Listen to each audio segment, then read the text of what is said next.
हजारों साल बीत गए, साम्राज्य आए और चले गए। आर्यवर्त की आत्मा आज उतनी ही जीवंत है।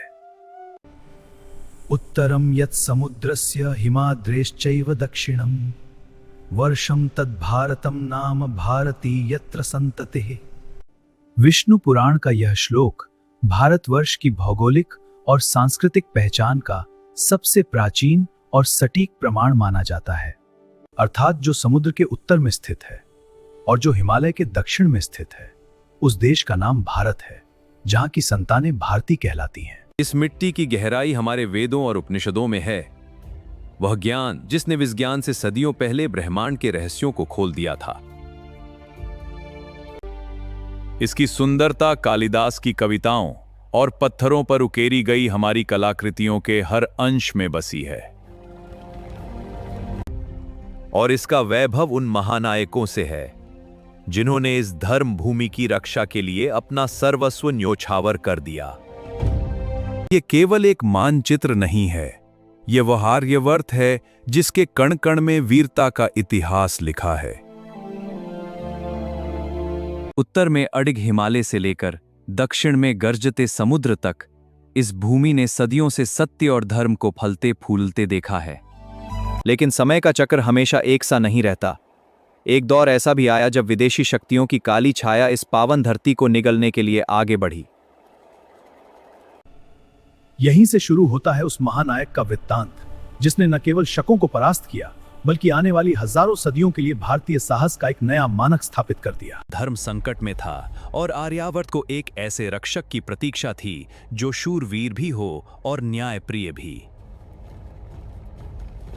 आज से 2082 वर्ष पहले, जब समय का चक्र एक नई करवट ले रहा था, यह गाथा है उस काल की, जब भारत की सीमाओं पर विदेशी संकट के बादल नहीं बल्कि समृद्धि का सूर्य चमक रहा था। उज्जैनी आर्यावर्त का हृदय, राजमाता सौम्य दर्शना के मातृत्व की छाया में पल रहा था एक ऐसा बालक जिसकी आंखों में बचपन की शरारत से अधिक आने वाले कल की गंभीरता थी। युवा विक्रम।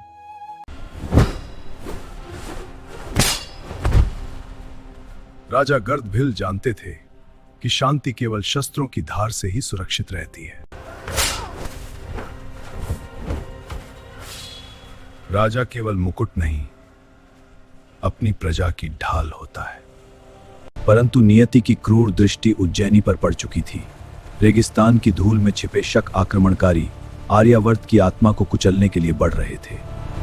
धोखा हुआ और एक ही रात में उज्जैनी की हंसी चीखों में बदल गई। विदेशी जूतों ने हमारी पवित्र मिट्टी को अपवित्र कर दिया। इतिहास का सबसे काला दिन। शकों ने राजा गर्दभिल को बंदी बना लिया। पिता के जाने के बाद उज्जैनी की बिखरती उम्मीदों को संभालने के लिए बड़े भाई भर्तृहरि आगे आए। भारी मन और गहरी जिम्मेदारी के साथ उनका राज्याभिषेक हुआ। वे बने सम्राट भर्तृहरि, और उनके पीछे परछाई बनकर खड़ा था उनका सबसे बड़ा संबल, छोटा भाई विक्रम। परंतु इस पराजय और पिता के अपमान ने नए सम्राट भर्तृहरि को भीतर से तोड़ दिया। उन्होंने संसार से मोह भंग कर लिया। अपने छोटे भाई विक्रम को अकेला छोड़ सम्राट ने राजपाट त्याग कर संन्यास ले लिया। खोया हुआ सम्मान, बिखरा हुआ परिवार और जलती हुई उज्जैनी, इस राख से उदय हुआ आर्यावर्त के सबसे महान रक्षक का माथे पर मिट्टी का तिलक लिए सिंहासन पर बैठे सम्राट विक्रमादित्य। और यहां से शुरू होता है नए युग का सवेरा। सम्राट विक्रमादित्य। राख के ढेर से उज्जैनी फिर जी उठी। सम्राट विक्रमादित्य के आते ही प्रजा का खोया हुआ विश्वास लौट आया और साम्राज्य में फिर से समृद्धि की लहर दौड़ गई। एक राजा जो महल के वैभव में नहीं बल्कि अपनी प्रजा के सुख दुख में रहता था। सम्राट विक्रम अक्सर आधी रात को भेष बदलकर निकलते ताकि मंत्रियों के बिना सीधे अपनी प्रजा का हाल जान सके। उन्होंने कर को इतना सरल और कम किया कि कोई किसान कर्ज में न डूबे। सिंचाई के लिए नहरें बनवाईं, जिससे मालवा की धरती पर कभी अकाल का साया न पड़ा। उनके कुशल शासन में व्यापारिक मार्ग इतने सुरक्षित थे कि दूर दराज के देशों से व्यापारी बिना किसी भय के उज्जैनी आते थे। चारों ओर केवल समृद्धि और शांति थी। सम्राट ने देश के सबसे बुद्धिमान मस्तिष्क को एक साथ लाया। उनके दरबार के नवरत्न, जिनमें महाकवि कालिदास से लेकर खगोल शास्त्री वराह मिहिर तक शामिल थे, साम्राज्य की असली बुद्धि थे। उन्होंने उज्जैनी को ज्ञान की राजधानी बनाया। विद्वानों, ज्योतिषियों और कवियों को राजा का विशेष संरक्षण प्राप्त था। जहां ज्ञान का आदर सबसे ऊपर था। ज्ञान और खगोल शास्त्र में उज्जैनी ने नई ऊंचाइयों को छुआ। वराहमिहिर की ग्रहों की गणना और सटीक कैलेंडर पंचांग का निर्माण इसी काल में शुरू हुआ। साहित्य और कला की ऐसी गूंज उठी कि महाकवि कालिदास की रचनाओं ने भारत की संस्कृति को अमर बना दिया। उज्जैनी ज्ञान का महाकुंभ बन चुकी थी।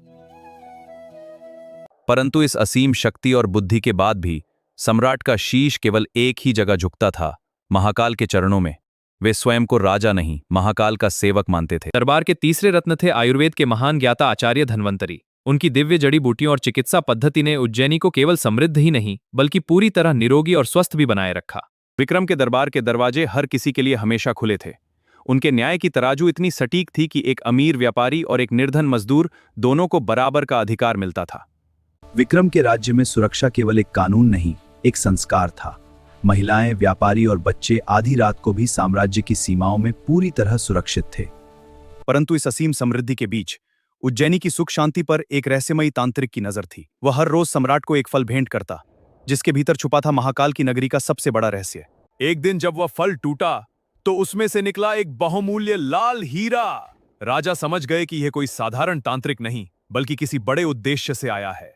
तांत्रिक ने राजा से कहा कि उसे अपनी गुप्त साधना के लिए एक पराक्रमी पुरुष की सहायता चाहिए। अपनी प्रजा और धर्म के लिए वीर विक्रम ने बिना सोचे तांत्रिक को वचन दे दिया। अपने वचन को निभाने के लिए सम्राट विक्रमादित्य आधी रात को अकेले ही उस खौफनाक श्मशान की ओर चल पड़े, जहां इंसानों की परछाई भी कांपती थी।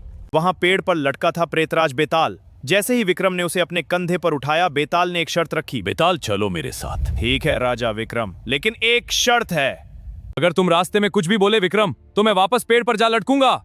और यहां से शुरू हुआ पहेलियों का वो अमर सिलसिला, विक्रम बेताल। एक नहीं, दो नहीं, पूरे 25 बार वीर विक्रम ने उस खौफनाक शमशान में बेताल को अपने कंधे पर उठाया। हर बार बेताल एक नई पहेली सुनाता और राजा का मौन टूटते ही उड़ जाता। लेकिन 25वीं कहानी में, राजन, तुम्हारा न्याय अचूक है। वह तांत्रिक तुम्हें मारकर खुद सम्राट बनना चाहता है। मैं तुम्हारी निष्ठा से प्रसन्न हूं, इसलिए अब मैं मुक्त होता हूं और तुम्हें उस कपटी से सावधान करता हूं। बेताल की चुनौती को पार कर सम्राट वापस लौटे, क्योंकि अब समय आ गया था उस अधूरे प्रतिशोध को पूरा करने का। विक्रम ने आर्यावर्त की सबसे शक्तिशाली और विशाल सेना तैयार की। उज्जैनी की सेना शकों पर काल बनकर टूट पड़ी। हर तरफ तलवारों की गूंज थी और सम्राट विक्रम खुद अग्रपंक्ति में रहकर शत्रुओं का संहार कर रहे थे। जिस क्रूर शक राजा ने उनके पिता गर्दभिल को बंदी बनाया था, आज उसका अहंकार वीर विक्रम के कदमों में था। एक ही झटके में अत्याचारी का अंत हुआ। कर्तव्य पूरे हुए तो सम्राट का मन राजपाट से विरक्त होने लगा। जीवन के अंतिम वर्षों में वीर विक्रम एक योगी बन गए, जिनका शीश और मन केवल महाकाल के चरणों में लीन रहता था। और जब इस महान आत्मा ने पृथ्वी से विदा ली, तो उनका वह दिव्य 32 पुतलियों वाला सिंहासन भी हमेशा के लिए जमीन में समा गया।